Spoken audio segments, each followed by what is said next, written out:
آج میں انشاءاللہ سورہ الرحمن شروع کروں گا۔ الرحمن کا مطلب واضح ہے، علم القرآن۔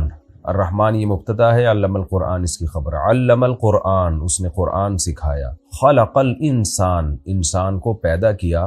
علمہ البیان، اور انسان کو سکھایا بیان یعنی بولنا، اپنی بات کو ایکسپلین کرنا۔ الشمس والقمر بحسبان، سورج اور چاند بحسبان حساب کے ساتھ ہیں۔ حسبان حساب کو کہتے ہیں، یعنی ایک اندازے کے ساتھ ہیں، ایسے ہی تکا نہیں ہے کہ بے تکے جو منہ اٹھائے جہاں مرضی جا رہا ہو، سورج اور چاند اس طرح سفر کر رہے ہو، ایسا نہیں ہے۔ ایک حساب کے ایک کیلکولیشن ہے سورج اور چاند کی، اس کیلکولیشن کے حساب سے وہ سفر کر رہے ہیں۔ والنجم والشجر یسجدان، نجم کہتے ہیں بیلوں کو، بیل نہیں ہوتی جو بغیر تنے کے پودے ہوتے ہیں، اور شجر کہتے ہیں جو تنے والے ہوتے ہیں۔ تو بیلیں اور جو تنے والے پودے یا درخت ہیں، یسجدان، یہ دونوں سجدہ کر رہے ہیں۔ کہ اسلام میں احکام کا مدار زبان پر رکھا ہے، زبان پر۔ آج لوگ چھوٹی چھوٹی باتوں پہ زبان سے کلمہ کفر نکال دیتے ہیں اور وہ سمجھتے ہیں کہ اس سے ہوگا کیا۔ ہمارے ہاں جو لبرل گھرانے میں پیدا ہونے والے بچے ہیں نا، ان کو ذرا سی ٹینشن ہو تو فوراً اللہ کو برا بلا معاذ اللہ کہنا شروع کر دیتے۔ میں ایسے اللہ کو مانتا ہی نہیں ہوں۔ ایک خاتون کے میاں نے کہیں دوسری شادی کی بات کی، ان کی وہ کہہ رہی ہے، اس خاتون نے فوراً کہہ دیا کہ میں ایسے اسلام کو ہی نہیں مانتی جو مرد کو اجازت دیتا ہے دوسری شادی۔ تو بھائی آپ کسی اور طرح سے لڑ لو اس سے، آپ اس کو نہیں کرنے دو، اس سے تھوڑی کفر ہے۔ تو عورت کی فطرت ہے، نہ کرنے دو اس کو، بولے بھائی مجھے بہت تکلیف ہوتی ہے، میں نہیں برداشت کر سکتی۔ وہ فرض تھوڑی ہے کرنا، اجازت دی ہے نا، اسلام نے گن پوائنٹ پہ تھوڑی کہا کہ لازمی کرو۔ وہ تو میں گن پوائنٹ لے کے بیٹھا ہوں، بندوقیں یہاں پہ ٹھا ٹھا کرو، ٹھیک ہے نا، وہ تو میرا ہیڈ ایک ہے نا، وہ اسلام کا تھوڑی ہے۔ تو بھائی یہ کہہ لو کہ نہیں کرو مجھے تکلیف ہوتی ہے، جھوٹی موٹی کی بے ہوش ہو جاؤ، جھوٹی موٹی کی خودکشی کی دھمکیاں دے دو، ہاتھ پاؤں یوں کر لو اپنے تھوڑے سے، یوں عجیب سے کر لو، یہ ہوتا ہے سارے، یہ سب چل رہا ہوتا ہے مارکیٹ میں۔ کچھ بھی کر لو، اس سے آپ کافر نہیں ہوگی، کیونکہ عورت کو سوگن کی تکلیف ہونا نیچرل ہے، وہ نہیں چاہتی میرا میاں کسی اور کا بھی ہو جائے، پھر اس میں خطرات بھی ہوتے ہیں، پتہ نہیں برابری کرے گا نہیں کرے گا، تو یہ رائٹ ہے۔ اور صحابیات کو بھی تکلیف ہوتی تھی۔ حضرت ابراہیم علیہ السلام نے جب دوسری شادی کی ہے تو آپ کی زوجہ کو، پہلی زوجہ کتنی نیک تھی مگر ان کو بھی تکلیف ہوئی تھی، تو یہ تو نیچرل ہے۔ لیکن آپ اللہ پر آ جاؤ، اگر اللہ پہ اعتراضات شروع کر دو، اسلام پہ اعتراضات شروع کر دو، تو بھائی یہ اللہ سے آگے نکلنے کی کوشش ہو رہی ہے۔ پھر یہ کیا ہو رہا ہے، پھر اللہ نہیں بخش۔ دوسری تیسری شادی تو بہت دوسرا مسئلہ ہے۔ اللہ کہے گا تم نے مجھ پہ کیسے انگلی اٹھا دی ہے، مجھے کیسے غلط کہہ دیا۔ اور یہ آج کل بہت ہو رہا ہے، بات بات پہ کفر زبان سے نکال دیتے ہیں، غموں میں حوصلے چھوڑ دیتے ہیں۔ لوگ آ کے ملتے ہیں، یہ میرے ساتھ ٹینشن، یہ میرے ساتھ مسئلہ، یہ میرے ساتھ مسئلہ، پتہ نہیں اللہ کہاں ہے۔ ایک آدمی کے بچے کا انتقال ہوا، کہہ رہے یار اللہ کو میرا ہی بچہ مارنا تھا۔ بھائی تم کس کے مقابلے میں آ کے کھڑے ہو رہے ہو؟ خدا سے مقابلہ کر رہے ہو تم۔ تو یاد رکھو اللہ کی جو صفت ہے نا وہ ہے کبریائی، استغنا۔ اس سے لڑ کے، اسے برا بلا کہہ کے، اس کے خزانوں سے ایک تنکا بھی نہیں لیا جا سکتا۔ وہ آپ کے ان جذبات سے متاثر نہیں ہوتا۔ اگر آپ یہ سمجھو گے کہ میں یوں کروں گا، دیکھو باپ کے سامنے تڑیاں بعض دفعہ چل جاتی ہیں، باپ کے سامنے بعض دفعہ تڑیاں، میں ابا کو مانتا ہی نہیں جو مجھے جائیداد سے آگ کر دیں اور مجھے گاڑی نہ لے کے دیں۔ ابا ہو سکتا ہے متاثر ہو کے بولیں بھائی چل یار یہ گاڑی تیرے نام کر دی میں نے، یہ پلاٹ تیرے نام کر دیا، میرا بیٹا تو مجھے ماننے سے انکار کر رہا ہے۔ لیکن اللہ کا اصول جو قرآن اور سنت سے پتہ چلتا ہے، جو آسمانی کتابوں سے پتہ چلتا ہے، وہ اصول یہ ہے کہ آج تک کسی نے اللہ کے خزانے سے اللہ کو معاذ اللہ برا بلا کہہ کے، اللہ پہ اعتراضات کر کے، اسلام کو برا بلا کہہ کے، اللہ کے پیغمبروں کو برا بلا کہہ کے، اس طرح سے واویلا کر کے، اگر آپ یہ سمجھتے ہو کہ اللہ کو آپ پہ ترس آ جائے گا کہ ہائے بیچارہ بہت ہی مجبور ہے، تو یہ دماغ سے ہمیشہ کے لیے نکال دو۔ اس سے بڑی سزا میں اللہ آپ کو ڈالے گا، اس سے بڑی سزا، اور وہ جہنم کی آگ۔ یہ تو کچھ بھی نہیں ہے۔ تبھی تو خودکشی کرنے والے پر اللہ کو ترس نہیں آتا۔ خودکشی کرنے والا ایک طرح سے انتقام لے رہا ہے اللہ سے کہ اللہ تو نے مجھے زندگی دی، مجھے اس قابل تو چھوڑا نہیں، تو نے تو میرے ساتھ غلط کیا، مجھے گفٹ چاہیے ہی نہیں نعمت کا۔ جیسے ہے نا آپ باپ نے آپ کو گفٹ دیا اور آپ دشمنی میں آ کے باپ کو گفٹ واپس کر دو، مجھے نہیں چاہیے، ایسے پھینک دو آپ۔ تو ہو سکتا ہے باپ کا یہ اصول ہو، وہ پھر بھی وہ کہے نہیں میرا بیٹا ایسا نہیں، لیکن اللہ کا اصول نہیں ہے، اللہ کا یہ اصول نہیں ہے۔ اللہ کہے گا بھائی تو کیا سمجھتا ہے، میں تجھے اور آگ میں ڈالوں گا۔ تو دنیا کی ٹینشنوں سے تو چاہتا تھا یہ ناکام عشق ہو گیا، عشق ناکام ہو گیا، اور یہ ہو گیا تیرے ساتھ، اور یہ ہو گیا، اور تو جاب لیس ہو گیا، اور گھر سے مہنگائی اور غربت کے تانے پڑ رہے ہیں تیرے کو، اور بے روزگاری کے تانے مل رہے ہیں، اور معاشرے میں تیری عزت نہیں ہو رہی، اور اب آ کے تو کیا کر رہا ہے، خودکشی کر رہا ہے تو تو یہ سمجھ لے گا کہ میں تیرے پہ ترس کھا کے تجھے چھوڑ دوں گا، ایسا نہیں ہے۔ نبی صلی اللہ علیہ وسلم نے فرمایا جس نے خودکشی کی، جس طرح سے اپنے آپ کو ہلاک کیا ہے نا، تو قیامت تک برزخ کی زندگی میں اسی طرح سے اپنے آپ کو ہلاک کر کے مارتا رہے گا۔ اللہ کہے گا یہ زہر پی کے مرا تھا نا، زندگی دے گا اللہ برزخ میں اور کہے گا یہ زہر کی بوتل پی دوبارہ، اور اسی طرح تیری آنتیں کٹیں گی۔ جس طرح اپنے آپ کو مارا ہوگا برزخ میں، قیامت تک اسی طرح اپنے آپ کو مارتا رہے گا وہ۔ یہ بہت بڑی غلط فہمی ہے کہ ہم واویلا کر کے اللہ کو اپنی طرف متوجہ کر سکتے ہیں، ہم زبردستی کر کے اللہ کو اپنی طرف مائل کر سکتے ہیں، ایسا بالکل بھی نہیں ہے۔ بعض لوگ غموں سے پریشان ہو کے گناہ کرنا شروع کر دیتے ہیں، سمجھتے ہیں کہ یار میرا تو حق بنتا ہے، میں تو سٹا لگاؤں گا، میں تو ٹینشن میں آیا ہوا ہوں، میں تو شراب پیوں گا، میرے ساتھ یہ ہو رہا ہے تو میرا تو بھائی آپ پیو گے تو یہ نہ سمجھو کہ اللہ آپ سے خوش ہو جائے گا کہ جی آپ کو ایک غم آیا تھا، اس غم میں آپ نے چونکہ شراب شروع کی ہے ٹینشن ختم کرنے کے لیے، تو اب اللہ کو ترس آئے گا، نہیں اس پہ شراب کیا ہو گئی ہے، معاف ہو گئی ہے، یہ بیچارہ اس کا کیا بنتا تھا، رائٹ بنتا تھا، اس کو تکلیفیں اتنی دی ہیں۔ ایسا نہیں ہوگا بھائی، اس خوش فہمی میں مبتلا مت ہونا۔ یہ اصول ہے، اللہ کا قانون ہے، یہ قرآن سے پتہ چلتا ہے، حدیث سے پتہ چلتا ہے۔ اللہ کو جھکنے والا بندہ پسند ہے۔ جو اللہ بنانا چاہتے ہیں نا اپنی مخلوق کو، وہ کیا بنانا چاہتے ہیں؟ میں تمہارے ساتھ اچھا سلوک کروں، برا سلوک کروں، تم بندے ہو، بندے بن کے رہو، ٹھیک ہے نا؟ کیا رہو، تم نے بس دعا ہی مانگنی ہے، اللہ یہ سب میرے ساتھ جو ہو رہا ہے یہ ٹھیک کر دے، میں ٹھیک کروں نہ کروں، تم نے ساری عمر کیا کرنا ہے؟ بس یہی مانگنا ہے کہ اللہ ٹھیک کر دے، اللہ محتاج ہے، اللہ یہ بھی ٹھیک ہو جائے، اللہ یہ بھی ٹھیک ہو جائے، اللہ بے روزگار ہوں روزگار دلا دے، میری مرضی روزگار دوں یا نہیں دوں، نہیں بھی دوں تم نے یہی کہنا ہے اللہ دلا دے۔ ساری زندگی اسی دعا میں گزارنی ہے تم نے، چاہے میں تمہاری دعا قبول کروں چاہے تمہاری دعا قبول نہ کروں، کیونکہ تم بندے ہو، میں خدا ہوں، خدا تم تھوڑی ہو، تمہاری تھوڑی چلے گی زمین پہ۔ بہت سے لوگ یہ فالٹ ہے، دعائیں نہیں قبول ہو رہی، تبھی تو وظیفوں کی طرف جاتے ہیں، اولاد نہیں ہو رہی، کوئی وظیفہ بتا دے، بھائی دعا مانگ لے، اولاد کہہ رہا دعا تو مانگ کے دیکھ لیا ہے، وہ تو ہو ہی نہیں رہی، تو کوئی ٹیکنیکل طریقہ ہو اولاد کا، سے کیسے ہو جائے گی بھائی؟ ٹیکنیکل طریقے تو نہیں ہے۔ یونس علیہ السلام جب مچھلی کے پیٹ میں تھے، کتنا بڑا غم لگا نا آپ کو؟ یونس علیہ السلام مچھلی کے پیٹ میں، تو اللہ سے آپ نے دعا مانگی، وظیفہ نہیں پڑھا ہے۔ وظیفے پڑھنا بھی جائز ہے، اگر کوئی قرآن و آیتیں ہیں تو کوئی گناہ نہیں ہے، لیکن جو اصل جو اسلام کی روح ہے وہ کیا ہے؟ دعا۔ تو یونس علیہ السلام نے مچھلی کے پیٹ میں دعا مانگی، لا الہ الا انت سبحانک۔ دیکھو حضرت یونس علیہ السلام، ہمارا جو مزاج ہے نا وہ کیا ہے؟ یونس علیہ السلام کئی سال اپنی قوم کو تبلیغ کرتے رہے ہیں، قوم باز بولو نہیں آئی۔ حضرت یونس کو یقین ہو گیا اس قوم پہ عذاب آنے والا ہے، تو آپ نے اللہ سے نہیں پوچھا، اس لیے کہ آپ کا خیال تھا بھئی یہ عذاب تو آئے گا، تو میں اللہ کے خوف سے اب بستی کو پہلے چھوڑ دیتا ہوں۔ میں آپ سے یہ اجتہادی خطا ہوئی، یہ اجتہادی خطا ہوئی کہ بھئی اللہ کی پرمیشن کے بغیر آپ نے قوم کو کیوں چھوڑا؟ حالانکہ اس اجتہادی غلطی کے پیچھے جو اس کی بیس تھی وہ بیس بہت اچھی تھی، وہ اللہ کا خوف اور اللہ کی خشیت، اللہ کے عذاب سے بھاگنا یہ تو حکم ہے نا، فنٹر بننے کی تھوڑی اجازت ہے کہ جہاں عذاب آ رہا ہے تو کھڑے رہو وہاں دیکھو، ایسا تھوڑی ہے۔ قوم لوط پر جب عذاب آیا تو جو اہل ایمان تھے ان کو حکم تھا پیچھے مڑ کے بھی نہیں دیکھنا ہے، اس عذاب کو دیکھنے کی بھی اجازت نہیں، ڈرو اس سے بھاگو۔ جب قوم عاد قوم سمود کی بستیوں سے نبی گزرتے تھے تو چہرے پہ کپڑا ڈال کے جلدی اپنی رفتار بڑھاتے تھے، بھئی یہ اس عذاب کو اپنی آنکھوں سے بھی نہ دیکھو، خوف پیدا ہوتا ہے اس سے، تو اتنا زیادہ آپ صلی اللہ علیہ وسلم خوف زدہ ہوتے تھے، تو اللہ کے عذاب سے تو دور بھاگنے کا حکم ہے۔ تو اب یہاں کیا ہے کہ کیا بات چل رہی تھی یار؟ حضرت یونس علیہ الصلوۃ والسلام اللہ کے عذاب کے ڈر سے اپنی قوم کو چھوڑ کر نکل گئے، یہ بیس بالکل ٹھیک ہے بھئی، جب اللہ کا وعدہ بھی یہی ہے کہ جو قوم ایمان نہیں لے کر آئے گی تو میں اس کو تباہ کر دوں گا، تو حضرت یونس علیہ السلام کو خیال ہوا کہ بھئی یہاں سے نکل جاؤ۔ جب بیٹھے ہیں کشتی میں، کشتی ڈوبنے لگی تو ملا نے کہا بھئی وزن کشتی میں زیادہ ہے، ایک آدمی کو نیچے اترنا پڑے گا ورنہ سب ڈوب جائیں گے۔ کون اترے گا بھئی؟ قرآن اندازی ہونی چاہیے۔ قرآن اندازی میں نام کس کا آیا؟ یونس علیہ السلام۔ تو بتاؤ ہم ہوتے، ہم کہتے ساری زندگی تبلیغ کرتا رہا، اب جب عذاب آنے والا ہے تو اللہ کے خوف سے ہی نکلا میں، اس کا صلہ یہ مل رہا ہے کہ ڈوبنے والا کون ہے؟ بولو میں ہی ہوں۔ بھائی مجھے تو زیادہ پروٹوکول، اللہ تعالیٰ کو 6 کشتیاں میرے لیے پہلے سے سمندر میں رکھنی چاہیے تھی نا، کیا ہو گیا؟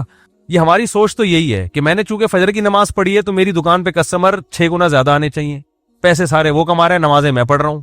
اچھا میرے پر لوگ اعتراض یہ بھی کرتے ہیں کہ احتیاط اس نے کی، اس کو کرونا ہو گیا، ٹھیک ہے نا, اس نے احتیاط نہیں کی, اس کو نہیں ہوا, یہ مفتی لوگوں کو الو بنا رہا ہے.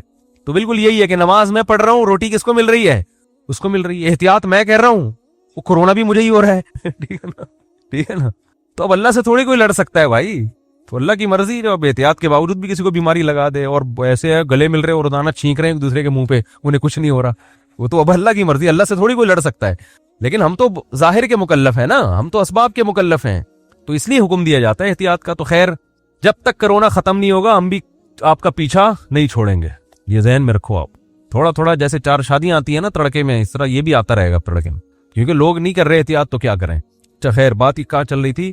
تو یونس علیہ السلام کی جگہ ہم ہوتے تو بھائی ہماری حالت کیا ہوتی ہے. اللہ, جیسے تبلیغ میں ہم میں سے کوئی گیا ہوا ہوتا 4 مہینے کے لیے, 4 مہینے کے لیے تبلیغ میں نکلے ہوتے, اللہ کے راستے میں واپس آ رہے ہوتے, تو پتہ چلا کچھ یعنی کنوینس ہی نہیں مل رہی, پولیس والے پکڑ کے لے گئے, کسی کیس میں بند کر دیا, تو کیا وسوسے آتے ہیں دماغ میں. جیسے حج کرنے گئے نا, ایک آدمی حج کرنے گیا, لٹ گیا وہاں پہ نا جیب کتروں نے, تو وہ کہہ رہے اللہ میں نے تو سنا تھا حاجی تیرے مہمان ہوتے ہیں, تو ہم نے تو دنیا میں کسی کو نہیں دیکھا کسی نے اپنے مہمان کس کی یہ انسلٹ کی ہو. ٹھیک ہے نا, ہم نے تو نہیں دیکھا, میں تیرا مہمان بن گیا اور کچھ بھی نہیں بچا میرے پاس, سب کچھ ہی لٹ گیا. تو جلا ہوا آدمی تھا. تو یونس علیہ السلام کی جگہ کوئی اور ہوتا, ہم جیسے نالائق ہوتے, تو ہم کہتے ہیں اللہ ساری زندگی قوم کی مخالفت لے کے تبلیغ کرتا رہا, اپنا تن من دھن لگا دیا, نہ کاروبار کی طرف توجہ, نہ کوئی پیسے کمانے, جو روکھی سوکھی ملی کھا لیا. پیغمبروں کا تو کوئی اجرت بھی نہیں ہوتی, وہ تو بالکل ہی اللہ توکل پہ چل رہے ہوتے ہیں. اے اللہ غربت میں ایک وقت گزارا, کبھی کھانے کو ملا نہیں ملا, بس تیرے دین کو فوکس کیا.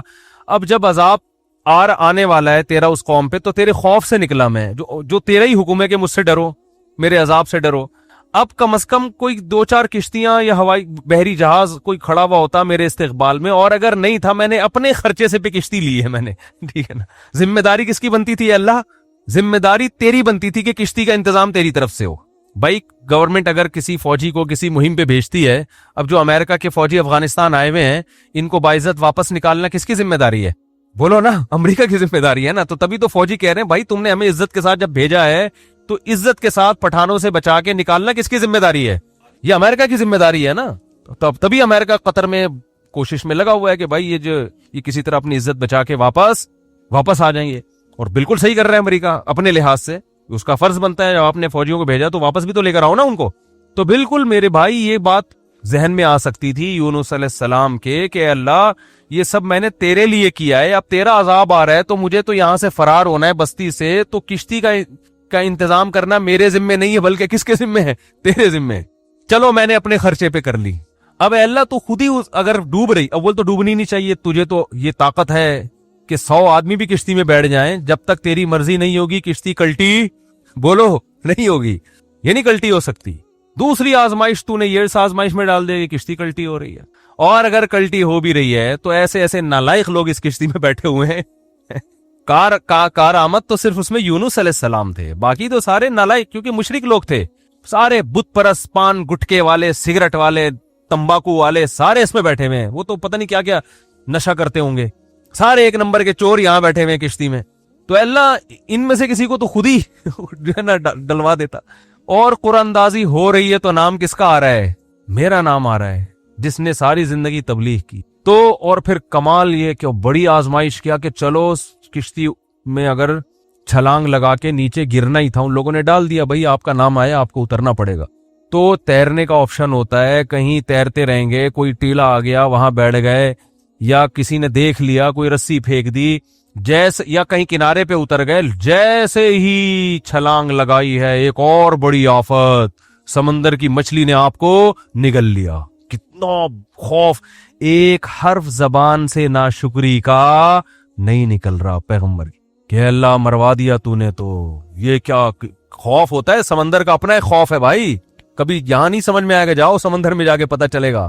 اور قرآن سے پتہ چلتا ہے رات کا وقت تھا, اندھیرا تھا, اندھیرے میں بہت, کیونکہ فنادا فی الظلمات, فی الظلمہ نہیں ہے کہ اندھیرے میں پکارا, اندھیروں میں پکارا. پتہ چلا کہ بہت سارے اندھیرے تھے, یعنی ایک مچھلی کے پیٹ کا اندھیرا, ایک سمندر کی تہ کا اندھیرا, اور ایک رات کا اندھیرا. کس قدر خوف. بتاؤ آج کسی کو ایسی ٹینشن ملتی ہے؟ آج یہی ٹینشن ہے, ابا نے اس دن چپیٹ لگا دیا تھا کھینچ کے, اور بھائی تمیز سے بات نہیں کر رہا, بیگم کنٹرول میں نہیں ہے, اور مفتی صاحب کا بیان سن کے اللہ کی خاطر شادی کی تھی, پھنس گئے. ایک آدمی میرے پاس آیا, کہنے لگا مفتی صاحب میری بیوی کی نہ شکل اچھی ہے اور نہ بات کرنے کا انداز اچھا ہے. تو مجھے خود بتا رہا تھا, کہہ رہا اتنی بد اخلاق ہے. میں اس سے کہتا ہوں اگر تیری شکل بھی اچھی ہوتی نا میں تیری بد اخلاقی برداشت کر لیتا. چلو یار, پتہ نہیں جھوٹ بول رہا تھا سچ بول رہا تھا, اللہ ہی جانے. اب یہ کوئی ٹینشن ہے بتاؤ؟ اصل ٹینشن تو وہ ہے نا. اچھا لوگ کہہ رہے ہوتے ہیں وہ ہو جاتا نا اچھا تھا, ہم سمندر میں ڈوب جاتے اچھا تھا. او بھائی ابھی ڈوب ہی نہیں رہے ہو اس لیے کہہ رہے ہو اچھا تھا. جب ڈوبنے لگو گے تو وہی کیفیت ہوگی. وہ جو پھندا آ گیا تھا نا درخت سے, ایک آدمی کہتا نا اللہ موت دے دے زندگی سے, تو وہ کسی نے پھندا پھینک دیا اوپر سے اور یہ کہا کہ میں اللہ ہوں, اس میں گردن ڈال لے اٹھا لوں گا. تو وہ کہتا ہے یہاں تو کوئی مذاق بھی نہیں کر سکتا ہے اللہ. تو وہ جب آتی ہے نا اپنے اوپر تو پھر یہ کنڈیشن ہوتی ہے. تو یونس علیہ السلام پر جو آزمائشیں آئیں, کتنی بڑی بڑی آزمائشیں, مچھلی کا پیٹ اور نگل گئی مچھلی اکثر ثابت نکلتی ہے. ذرا بھی شکایت, کیونکہ ہم بندے ہیں بھائی, ہماری جو ڈیوٹی ہے ہم نے وہ کرنی اور چھوٹا بن کے رہنا ہے. ہم نے اللہ کے سامنے یہ نہیں کرنا یہ کیا ہو رہا ہے, ایسا کیوں ہو گیا, میں تو تبلیغ کے لیے نکلا تھا, میرے ساتھ یہ ناانصافی, یہ نہیں ہوتا. یہ اصول, یہ قرآن کیوں یہ واقعہ ذکر کر رہا ہے؟ یونس علیہ السلام اللہ کے برگزیدہ پیغمبر ہیں. ہمارے حضرت فرمایا کرتے تھے یہ محبت کی چٹکیاں ہوتی ہیں. انسان کو جس سے محبت ہوتی ہے تو اس کو ستاتا ہے, اور یہ ستانا تکلیف برائے تکلیف نہیں, اس کے درجات کو بلند کرنی محبت کا اظہار ہے کہ میرا ایسا بندہ ہے, ایسا پیغمبر ہے, کتنی آزمائشوں میں ڈالا, زبان سے ایک حرف ناشکری کا نہیں نکل رہا, ساری اپنی طرف منسوب کہ میری غلطی ہے, میں غلط ہوں. تو قرآن کے الفاظ دیکھو, جب مچھلی نے نگلا ہے اور سمندر کی تہ میں گئی اندھیروں در اندھیرے, تو یونس علیہ السلام نے فنادا فی الظلمات, اندھیروں میں کیا پکارا, لا الہ الا انتا, اے اللہ تیرے سوا کوئی غلامی کے لائق نہیں ہے, میں تیرا غلام ہوں. انی کنت من الظالمین, میں ہی غلط ہوں, تو غلط نہیں ہے, مجھ سے کوئی غلطی ہوئی ہے اور میں تجھ سے استغفار کرتا ہوں. ان کو احساس ہو گیا کہ میں جو بغیر پرمیشن کے آیا ہوں شاید یہ اس لیے ہو رہا ہو میرے ساتھ. دیکھو اپنے آپ کو غلط ثابت کرنے کے لیے دلائل تراشے جا رہے ہیں. کوئی اللہ نے وہی تھوڑی کی تھی اس وقت کہ آپ غلط ہیں. بس اس عمل سے اندازہ ہو گیا کہ بھائی اور تو مجھے نہیں لگتا میرے سے کوئی گناہ ہوا ہو, تو مجھے لگتا ہے کہ یہ ہے جس کی وجہ سے اللہ کیا ہے, مجھ سے ناراض ہے. تلاش کر رہے ہیں, کوئی اپنی مسٹیک تلاش کریں, اپنے آپ کو غلط کہیں تو لا الہ الا انتا سبحانکا, اے اللہ تو ہر عیب سے پاک ہے. کیا مطلب, تو میرے ساتھ غلط نہیں کر سکتا, یہ میرا ہی کوئی عمل ہے جس کی وجہ سے ایسا ہو رہا ہے. تو تھوڑی غلط ہے, تو ہر عیب سے پاک ہے, تو ظالم تھوڑی ہے, میری غلطی ہے, میں غلط ہوں. کیا اللہ کے رحمت کے خزانے حرکت میں آتے ہیں. فَالْتَقَمَهُ الْحُوتُ وَهُوَ مُلِيمٌ, قرآن کہہ رہا ہے مچھلی نے نگلا اس حال میں کہ یونس علیہ السلام اپنے آپ کو ملامت کر رہے تھے. جب مچھلی کی نگل رہی تھی اس وقت بھی اپنے آپ کو ملامت کر رہے ہیں, اپنے آپ کو برا بھلا کہہ رہے ہیں, میں نے غلط کیا. تو جب مچھلی کے پیٹ میں جا کے توبہ استغفار کی ہے تو اللہ کی صفت استغنا دیکھو. اللہ فرماتے ہیں لولا انہ کان من المسبحین, اگر یونس اپنی غلطی کا اعتراف نہ کرتے, للبث فی البطن الی یوم یبعث فی بطنہ الی یوم یبعثون, قیامت تک اسی کے پیٹ میں رہتے, وہ نہیں نکلتے. یہ اللہ کی صفت استغنا ہے کہ بھئی اللہ کو آپ ڈرا کے دھمکا کے یا اپنی غلطی کا اعتراف کیے بغیر اللہ پہ ڈال کے اللہ سے کچھ بھی منوا نہیں سکتے. اللہ کہتے ہیں ہمیشہ رہتے, لیکن اللہ کو پتا تھا نہیں ہے ایسا, وہ تو آزمایا. پیغمبر تو گناہ نہیں کر سکتے نا, تو یہ تو اللہ آزما رہے ہیں دنیا کو دکھانے کے لیے کہ میرے نیک بندے ایسے ہوتے ہیں. تو اللہ فرماتے ہیں کہ فَأَنبَذْنَاهُ بِالْعَرَاءِ, ہم نے ایک میدان میں ان کو, جب انہوں نے توبہ استغفار کی ہے تو اللہ نے مچھلی کو حکم دیا ان کو نگل دے باہر, اور وہ مچھلی نے آپ کو ساحل سمندر پہ ڈالا ہے. اب اللہ کی رحمت کے خزانے, سمندر کے ساحل پر کچھ بھی نہیں تھا. اللہ فرماتے ہیں وہاں اپنی قدرت سے ہم نے درخت پیدا کر دیا جو ان کو کیا دے گا, چھاؤں. اب معجزے ہو رہے ہیں کہ نہیں ہو رہے بھئی؟ اللہ آزمایا, اللہ نے کہا آزمائش میں پورا اترا یہ بندہ, میرے یہ نیک بندے آزمائش میں پورے اترے ہیں. اور اللہ نے اپنی قدرت سے درخت پیدا کر دیا اور حکم دیا جاؤ اپنی قوم کے پاس واپس جاؤ. قوم سے عذاب ٹل گیا. ہوا یہ تھا کہ جب یونس علیہ السلام کو یقین ہو گیا عذاب آ رہا ہے, تو یونس علیہ السلام جیسے ہی نکلے, وہ قوم تھی ہوشیار, اس کو اندازہ ہو گیا کہ بھائی یہ جب تک ہم میں تھے تو عذاب کا چانس نہیں تھا, یہ گئے ہیں تو اب واقعی آئے گا. تو عذاب دیکھے بغیر انہوں نے توبہ تائب شروع کر دی, تو اللہ نے وہ عذاب آنے والا ان سے کیا کر دیا, ٹال دیا. یہ ہے اللہ کی رحمت. اللہ کے غضب پہ کیا رہتی ہے؟ بولتے کیوں نہیں بھائی؟ غالب. تو یہ واقعہ بھی ثابت ہو گیا, رحمت ہمیشہ گراف اللہ کا اوپر رہتا. ہاں عذاب دیکھ لیتے اور مذاق اڑاتے, جیسے قوم عاد نے مذاق اڑایا. فلما رأوه عارضا مستقبل اودیتہم, جب انہوں نے بادلوں کو اپنی طرف آتے ہوئے دیکھا, پیغمبر بتا رہے ہیں کہ یہ عذاب ہے, تو کہہ رہے ہیں ھذا عارض ممطرنا, کوئی عذاب نہیں ہے بھائی, بادل تو آتے ہیں برستے بھی ہیں, کوئی نارمل. وہ تو آخری دم تک ڈھیٹ ڈٹے ہوئے تھے. اب کیونکہ اللہ کی صفت غضب بھی ہے, رحمت غالب تو رہتی ہے, لیکن ایسا نہیں ہے کہ غضب ختم ہی ہو گیا ہے. پھر اللہ نے عذاب بھیجا اس قوم پہ. 7 دن 8 راتیں تیز ہوائیں چلی ہیں, 8 دن 7 راتیں, اور ایسا اٹھا کے اس قوم کو پٹخائے کہ اللہ فرماتے ہیں کہ انہم اعجاز نخل خاویہ. 1 ہفتے کے بعد ایسا لگ رہا تھا کھجور کے تنے ہیں جو اوندھے پڑے ہوئے ہیں. بڑے بڑے قداور لوگ تھے وہ. اللہ نے تو اس لیے میرے بھائی, جب کوئی غم آئے, پریشانی آئے, تو واویلا نہ مچایا کرو, رونے دھونے کی اجازت ہے. یہ بے صبری نہیں ہے, جب انسان کو غم ہوتا ہے روتا بھی ہے, ہائے ہوئے بھی کرتا ہے, لیکن اللہ کو برا بلا کہنا شروع کر دینا, میرے ساتھ اللہ یہ کر رہا, میرے ساتھ اللہ میں ہی میرا ہوں اللہ کو. آپ کا کام ہے غلامی, مانگتے رہنا ہے, مانگتے رہنا ہے, مانگتے رہنا ہے. اکثر ایک واقعہ علماء بتاتے ہیں, کتابوں میں لکھا ہوا ہے کہ ایک بزرگ حج کرنے جاتے تھے. حج کرنے کے بعد ندا آتی تھی, قبول نہیں ہوا. کیا ندا آتی تھی؟ قبول نہیں ہوا. تو وہ دوبارہ چلے جاتے اگلے سال. جب حج کرتے پھر ندا آتی, قبول نہیں ہوا, وہ پھر چلے جاتے. تو کسی نے کہا کہ آپ خود ہی بتاتے ہو کہ جب میں حج سے فارغ ہوتا ہوں آسمان سے ایک ندا آتی ہے کہ قبول نہیں ہوا, تو پھر کیوں جاتے ہو بار بار. تو انہوں نے کہا بھائی میرا کام ہے حج کرنا, اپنی کوتاہیوں کی اصلاح کرنا, قبول کرنا کس کا کام ہے؟ اللہ کا. اب اللہ سے تو لڑ تھوڑی سکتا ہوں. اور یہ بھی نہیں ہے کہ اب فنٹر نہیں بنو کہ اب تو ہم نہیں جائے گا بھائی, اب تھوڑی 2 دفعہ چلے گا, 3 دفعہ چلے گا, 8 دفعہ یہ آواز آ رہی ہے, اب تھوڑی ہمارے پاس اور بھی دنیا میں غم ہے بھائی, یہ حج ہی کرتے رہیں گے کیا؟ یہ ہوتا اصل میں لوگوں کا یہ رویہ ہو گیا ہے. دعا میں بہت ہو رہی ہے یار, ہم نے دعا, مفتی صاحب 6 دفعہ دعا مانگ لی پھر بھی فائدہ نہیں ہو رہا. اب یہی تھوڑی کہ دعا مانگتے بول نہیں رہے ہوتے, مفتی صاحب سے ڈر رہے ہوتے ہیں. تو بھائی اتنا اللہ سے ڈر لو. وہ بعض تو بول بھی دیتے ہیں. تو بھائی 6 دفعہ 10 دفعہ 100 دفعہ دعا مانگنے میں کیا جا رہا ہے یار؟ اللہ کے سامنے ہاتھ اٹھا کے مانگنے سے زیادہ بھی کوئی مزیدار عمل ہو سکتا ہے؟ نہیں قبول ہو رہی, اہل اللہ کہتے ہیں نہیں قبول ہو رہی نا, اس میں مانگنے میں اور زیادہ مزہ ہے. ٹھیک ہے نا, اس میں مانگنے میں یہ اللہ ایمان کا امتحان لے رہا ہے, تو ہم غیب پر ایمان کے دعوے دار ہیں. اللہ تو نہ قبول کر, ہم تو مانگتے رہیں گے. میں مزہ اسی میں آتا ہے. حضرت عمر رضی اللہ تعالی عنہ کا قول ہے کہ مجھے اس سے غرض نہیں ہے کہ میری دعا قبول ہو رہی ہے کہ نہیں ہو رہی, یہ تو میرا کام ہی نہیں ہے کہ یہ اللہ کی ذمہ داری ہے, یہ ہماری ٹینشن. یہ تو میں حضرت عمر کے الفاظ اپنی زبان میں بتا رہا ہوں, یہ ہماری ٹینشن ہے ہی نہیں, یہ تو اللہ کا کام ہے نا, قبول کرنا تو اس کا کام ہے. فرمایا مجھے اس کی فکر ہوتی ہے کہ دعا مانگنے کی توفیق مل رہی ہے کہ نہیں مل رہی. ایسا نہ ہو مایوسی اتنی پیدا ہو جائے کہ دعا مانگنے ہی کی توفیق چھن جائے. یہ ڈینجرس ہے, یہ خطرناک ہے کہ اللہ نے آپ کو اپنے در سے محروم کر دیا, ہاتھ اٹھانے کی توفیق سلب کر لی.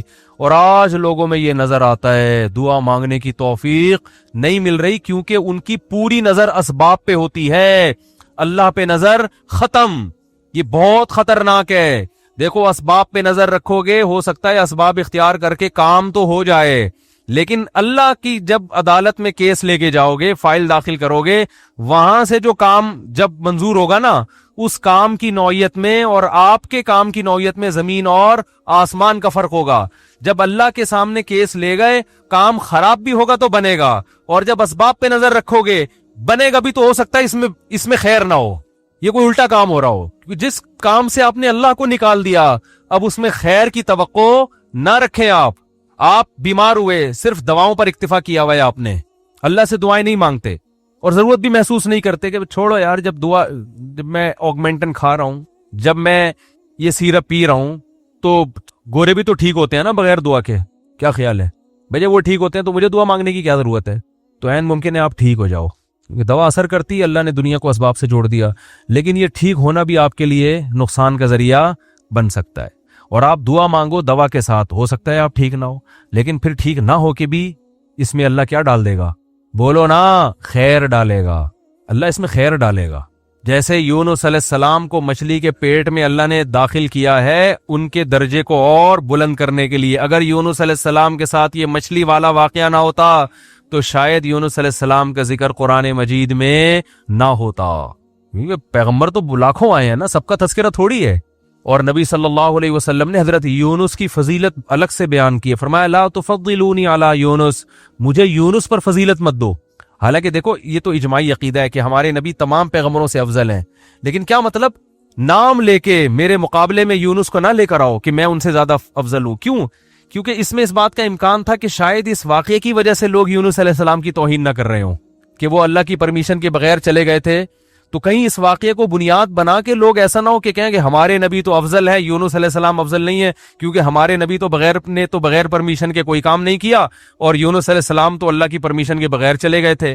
اس لیے نبی نے اس کانسیپٹ کو درست کرنے کے لیے، کلیئر کرنے کے لیے کہ کہیں تمہارے ذہن میں یہ چیز نہ ہو، اس لیے کیا مطلب حدیث کا کہ یونس علیہ السلام کا نام لے کے دونوں کو مجھے ان کے مقابلے میں لا کے کھڑا مت کرو، اور یہ مت کہو کہ محمد صلی اللہ علیہ وسلم حضرت یونس سے افضل ہیں۔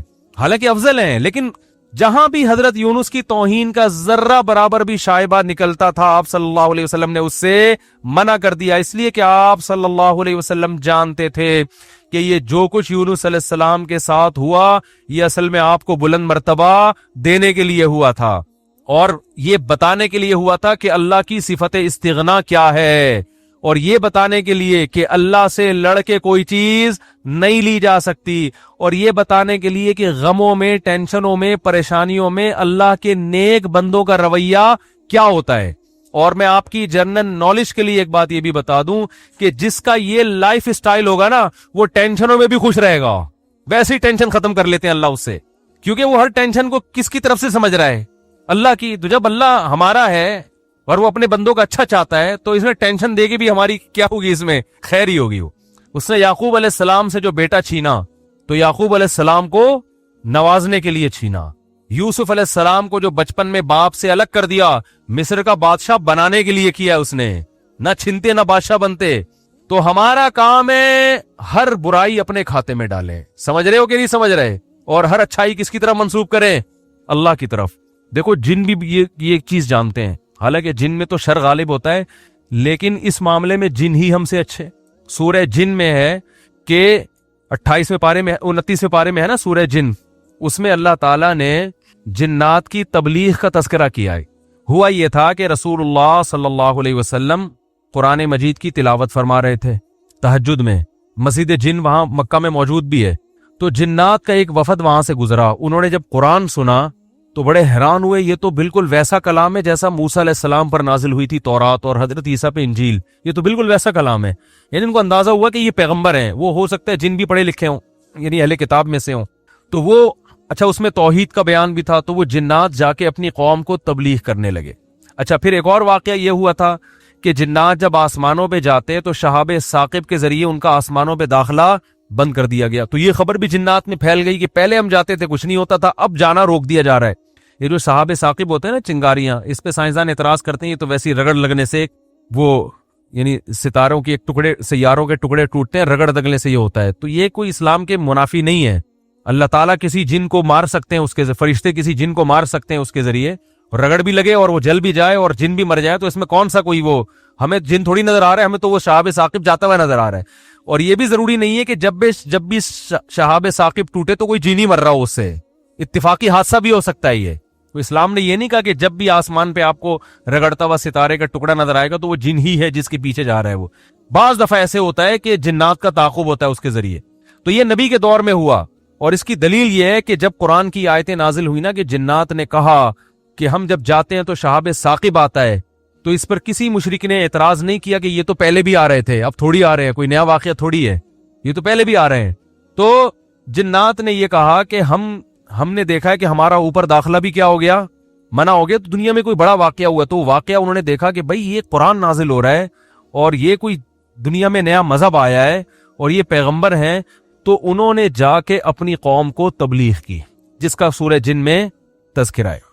تو تبلیغ میں انہوں نے یہ الفاظ کیے کہ وَأَنَّا لَمَسْنَا السَّمَاءَ فَوَجَدْنَاهَا مُلِئَتْ حَرَسًا شَدِيدًا وَشُهُبًا، ہم پہلے کی طرح جب آسمانوں پہ جاتے ہیں تو ہم اس میں پہرے دیکھ رہے ہیں اور شہاب ہے، پتھر ہیں جن سے ہمارا تعاقب ہو رہا ہے، تو یہ کچھ کام ہوا ہے۔ آگے کیا کہتے ہیں؟ اِنَّا لَا نَدْرِي، ہمیں نہیں پتا، یہ جو دنیا میں عجیب سا کام ہوا ہے نا، لا ندری، ہمیں معلوم نہیں ہے،